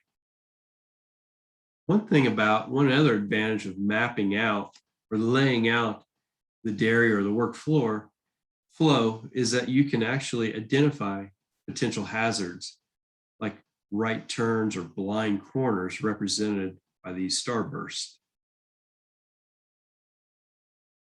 So this dairy was making 16 loads of high cow mix per day. When we just changed it, we implemented a super mix or an on-farm premix, we're able to reduce processing time by 8 minutes per load, which on those loads gain the feeder over an hour. we implemented this premix, that during periods of bad weather, they left it in the bay. In periods of good weather, we were able to put it out closer to the mixer. The other advantage was we reduced the number of times that we went around a blind corner. So we improved the safety of the farm. Talking about these super mixes and ingredient order, and that brings us to our next topic. We'll analyze also the ration and mixing order. What we like to see is feeds like grains being added early into the ration, maybe possibly after hay. Here in this example, you can see that we're adding grains after the corn silage. And lots of times there's just not enough time for that grain or the minerals to be able to penetrate and get through that mass of feed while it's mixing. And what an opportunity to incorporate a premix or an on-farm super mix. And that's what we'll talk about. Pre-batching of smaller inclusion products can increase not only the efficiency, but also feeder accuracy. Here's an example of an on-farm premix. You can see the ingredients here: hay, cottonseed, soybean meal, mineral, canola, corn. These are all ingredients that could be included along with the molasses into a super mix or an on-farm premix. When we did an evaluation of the efficiencies and workflows of the dairy, we saw that during these high-cal loads, these 6 high-cal loads, it was taking them about 2 hours and 30 minutes of process time. The dairy incorporated the super mix, and they were able to reduce processing time by about 32 minutes for those 6 different loads. So real savings in processing and improvement in efficiencies. But also another benefit was we were able to reduce feeder deviations. They became more accurate and more precise.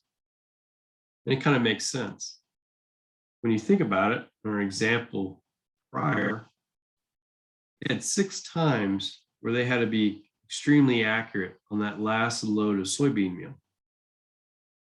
When they made the premix, they only had to be really accurate on that soybean meal 1 time, and then 6 times for the other loads. So really a savings or reducing the opportunity for error by incorporating this super mix.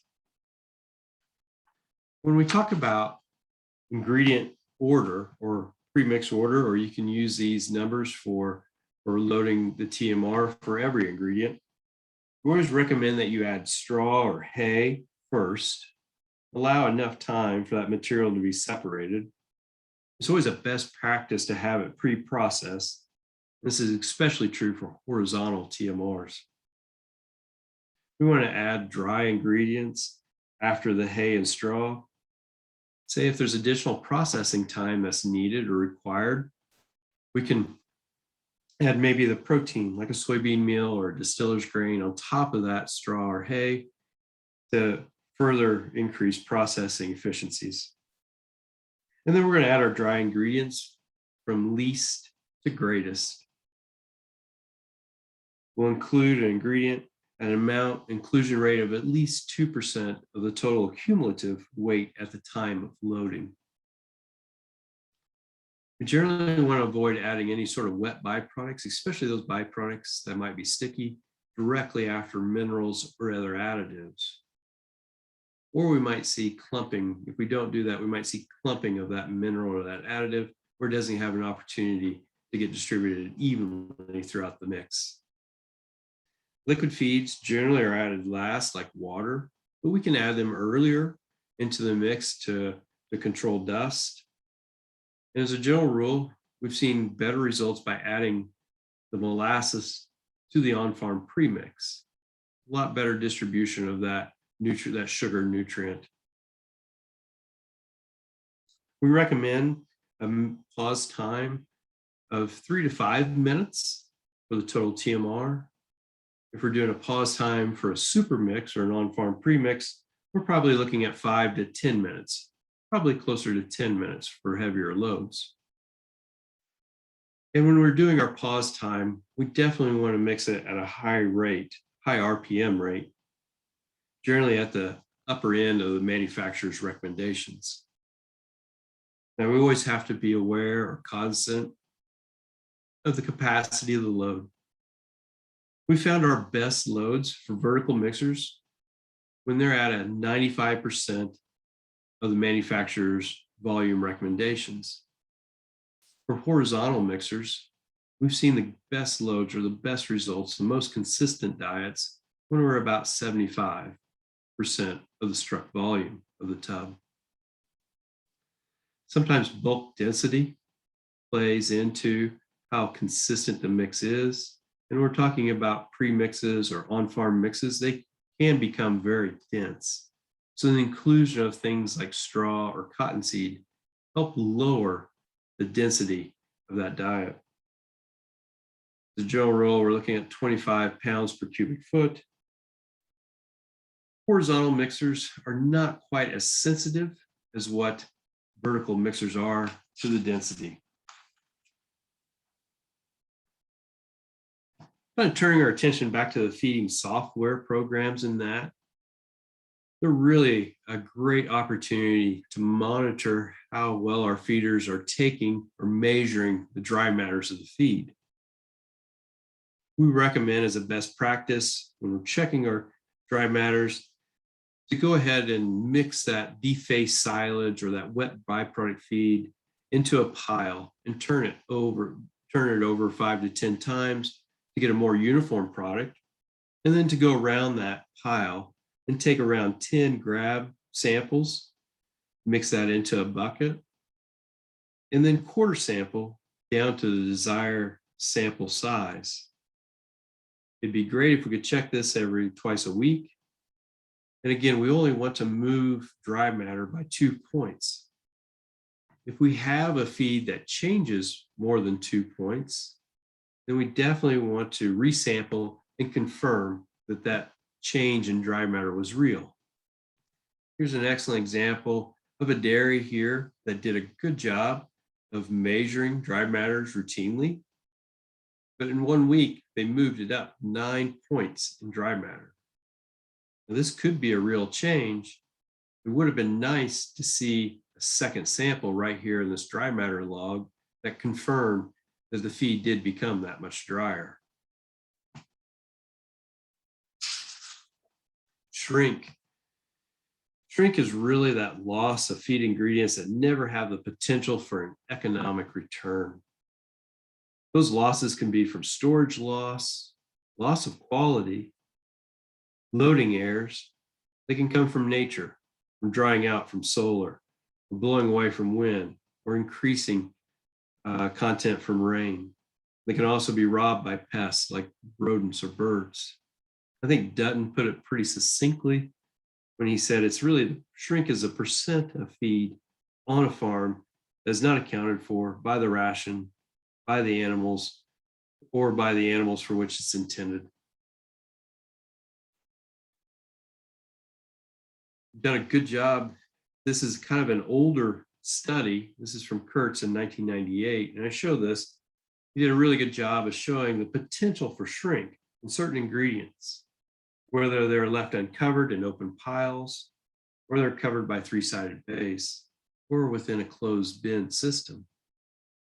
There's a tremendous amount of shrink that can happen on products like corn or soy hulls. You can see here, left open in a pile, we can have up to 20% shrink. We can even have 10% shrink if we leave it in a bay. And if it's in a closed system, we can expect between 2 and 5. Look at the tremendous amount of shrink that happens from high moisture ingredients, say like a wet distiller's grains, all the way up to 40%.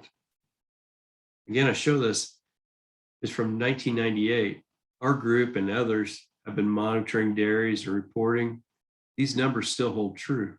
It's a real opportunity if we're looking for feed savings or improving profitability to tackle something like shrink firsthand. Ways that we can reduce shrink. Definitely, we want to reduce the amount of spilt feed. You can see here that the feeder didn't shake the bucket before he pulled out, there's a lot of spillage is happening in this enclosed feeding center. Definitely want to carry an appropriate amount of feed. You can see here, this guy would actually pulled back only needed about half a bucket when he dumped it in. So carrying the appropriate amount is another way to reduce shrink. And we need to opportunities to avoid things like tight turns. In the area that they're traveling should be free of holes or in smooth surfaces. This poor feeder, as you see here, is parked a little bit too close to where he's loading, which causes him to make a hard 3-point turn. And you can just see the feed being slung away.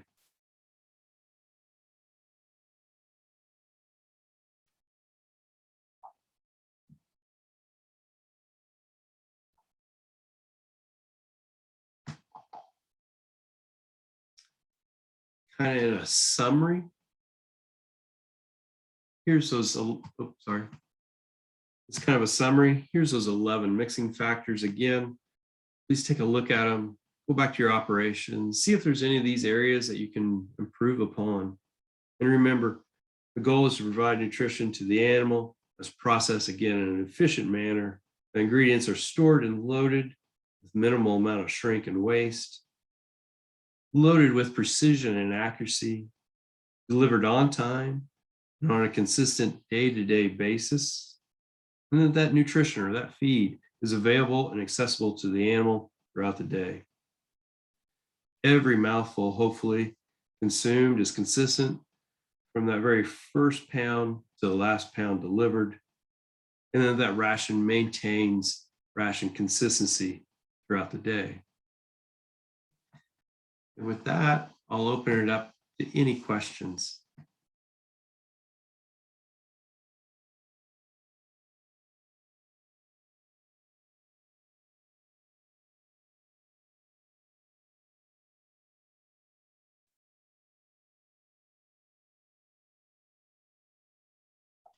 Estaba en mute. Omar, antes de pasar a la sección ahorita de preguntas y respuestas, ¿podemos pasar el otro video de Diamond B?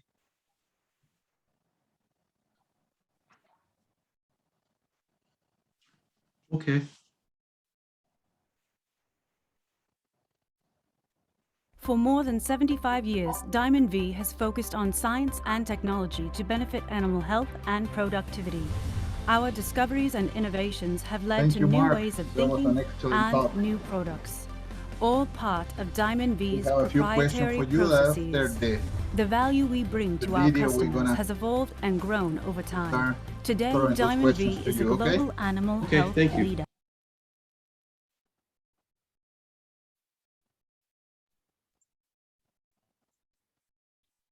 Bien, vamos a pasar a la sesión de preguntas y respuestas.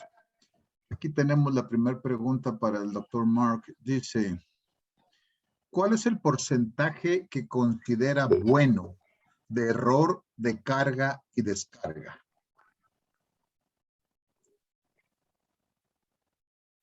Yeah, excellent question. So I think the goal of every dairy should be continuous improvement. When we work with our feeders in that, we establish a baseline. We look at where their errors are at and what ingredients that might be causing them problems. We'll judge an error. Personally, we'll look at errors that are greater than, say, 15 kilograms on a dry matter basis. We might consider that an error. Anything less than that might be acceptable. Anything above that is unacceptable and needs to be addressed. And I've seen feeders, as I reviewed like their monthly accuracy, I've seen feeders that'll have maybe only 5 to 10% errors in that 15 kilograms per dry matter. And I've seen some other feeders that have been all the way up into the upper 30s and 40s. So I encourage everybody to go back. One, make sure your scales are calibrated and that things like motion or weight tolerances are set. so that we give the feeder the greatest opportunity to make an accurate and precise load. Once that's established, do a baseline over the last couple of months and review those ingredients with them. And then encourage them to be more accurate, and then monitor it weekly. Some of my best feeders really appreciate the feedback, and they always want to do better. I found as a general rule, people want to do a good job. By giving them the tools and the means and the oversight, we can make them better.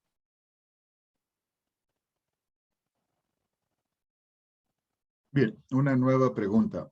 ¿Cuál debe ser el orden y tiempo de mezclado para maximizar la eficiencia del carro mezclador? Okay. Again, the order is a good one. So when we're looking at order, if we're using dry hay or straws, we would definitely want to add those first. And then we want to add our dry ingredients next. And we want to go from least inclusion rate to highest inclusion rate. And if we have products that aren't included at least 2% of the cumulative weight, we need to think about batching those with something else so that we can get to that at least 2% of cumulative weight. After our dry ingredients, it's a good opportunity to put in things like alfalfa haylage or maybe a wet byproduct feed. And generally corn silage, at least what I've seen in Mexico, is one of the larger inclusion product forages, and that would probably come in last. And then maybe our liquid would come in next. So that would be the inclusion order, ingredient order. Now, mixing time and pause times is really dependent upon two things. One, what is the condition of the equipment? If it's worn and needing replacement, we're going to have a longer mixing time. I've even made recommendations that we needed to mix for at least 10 minutes for certain loads so that we can guarantee a consistent product delivered to the cows. And I've seen new mixers that run at a high rate that can mix feed with a pause time of only 3 minutes. So it's really dependent upon the condition of the equipment and load size.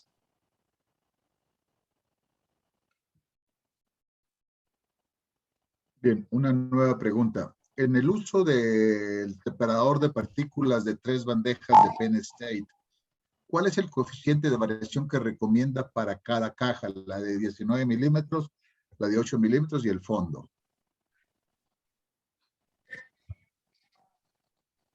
Yeah, good question. So what we've looked at is that second screen, and then the bottom pan. What's left on those two screens or what's left on that screen in the bottom pan? Generally, that's where going to be the majority of the feed. It's going to be on that second screen, retained on that second screen and bottom pan.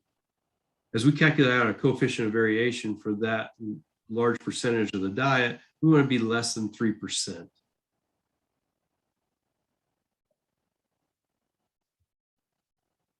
Does that answer the question? Bien, otra pregunta. Otra pregunta. Dice, ¿cuál es la estrategia para incluir polvos de baja inclusión como 5 o 10 gramos por vaca en un carro mezclador? So, oh yes. So we definitely want to blend that up with some other material before we include it. Too often we'll see minor inclusion products at the gram level that just do not have a chance to get thoroughly mixed and distributed evenly along the feed bun. So what we'll do is we'll take that material and we'll blend it up with, say, corn or some sort of protein, some other high inclusion rate product. And then we'll create a pack, an on-farm pack with that product to the point that it can be included in at a rate of at least 2% into the TMR. So it's just looking at the material, making sure that it's always mixed at least 2%. And then it can be blended into the greater TMR at that rate of 2%.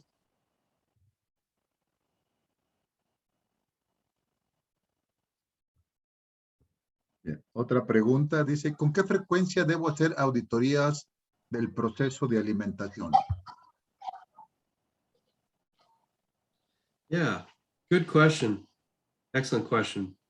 One of the things that we've always asked our feeders to do, and we've trained them, is to at least once a day walk the feed bunk right after delivery. We can use our eyes and all of our other senses to be able to tell, you know, whether how it looks, how it feels, especially from a moisture content, if it's consistent from the beginning to the end of that pen.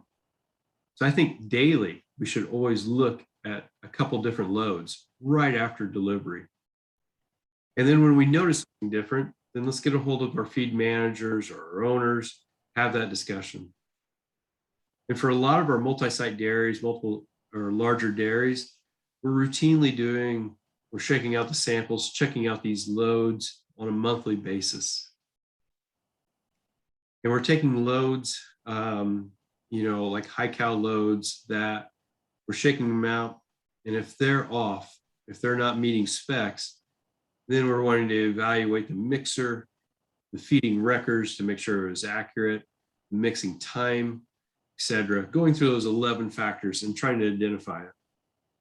But we can even take it one step further. Those 11 factors we mentioned, they're great to do on a weekly basis to be able to look at wear, evaluate capacity and loading times. If we can do that every week, I think that'll save us a lot of time on having to actually physically do an audit.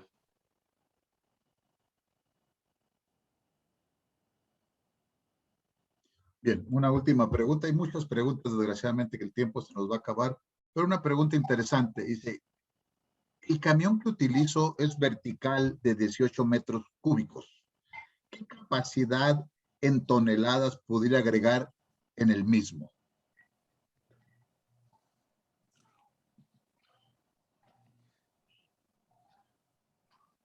Okay. So we need to figure out what, so we can actually help you figure out what the volume is of that ration. If we know the actual individual ingredients, we'll calculate out what the volume is or what the density is per cubic meter. And then as a general rule, we want to be within about 95% of manufacturer's volume. So it's really dependent upon the ingredient mix that you have. And anybody at Diamond V would be happy, you know, contact your local Diamond V rep with the ingredients that you're using, the inclusion rate or the amount, and then we can calculate out that volume and tell you where the proper size or loading size would be. Perfecto. Una última pregunta ya para terminar, muy práctica, creo yo. Dice, al tomar las muestras y cuartear para cribar, ¿usted considera que esta manipulación de la ración de la RTM afecta el coeficiente de variación?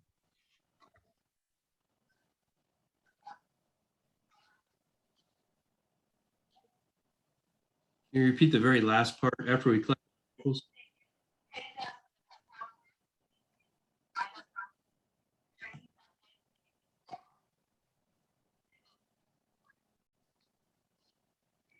Yeah. Oh, most definitely. You can have sample error and create bias into your results. The way we'll do it is actually take a shovel or scoop, lift up all the material so that we can get it. We like to get at least 600 grams of material per sample and do it in a very consistent manner and do it every 10% of that load. So excellent question. We really want to eliminate any sort of sampling bias into it. So it's important how we take the sample and handle the sample. Great question. Bien, señores, con esto terminamos la segunda sesión de DIGAL. Fue un gusto enorme tener este par de conferencista de tan alto nivel. Y como dijimos ayer, la vara se sigue poniendo cada vez más alto. Mañana miércoles tenemos otras 2 excelentes presentaciones. Esperamos que esté nuevamente con nosotros. Nuestro aforo llegó a ser máximo de 333 participantes. Estamos muy contentos, muy agradecidos con el impacto que está teniendo DIGAL a nivel nacional y que está fuera de las fronteras. Agradecemos nuevamente a nuestros conferencistas, al Dr. Mark Tegeler y al Dr. Robert James. Y no tenemos otra cosa más que agradecerles a nuestros patrocinadores y decirles que estamos con ustedes en DIGAL 2021. Gracias, muy amables. Nos vemos mañana. Thank you, Mark. Thank you, Robert. It was an excellent session. My pleasure. It was very well done. Thank you, Omar. Pleasure. Okay. Gracias. I'll see you sometime here in Delicias, Robert. Okay. I'm going to bring you here to see the little ones that we have. Okay. Muchas gracias. Yeah. Thank you very Have much. a good one. Yep. Okay, See you I'm guys. gonna Thank stop you. recording now. Ciao.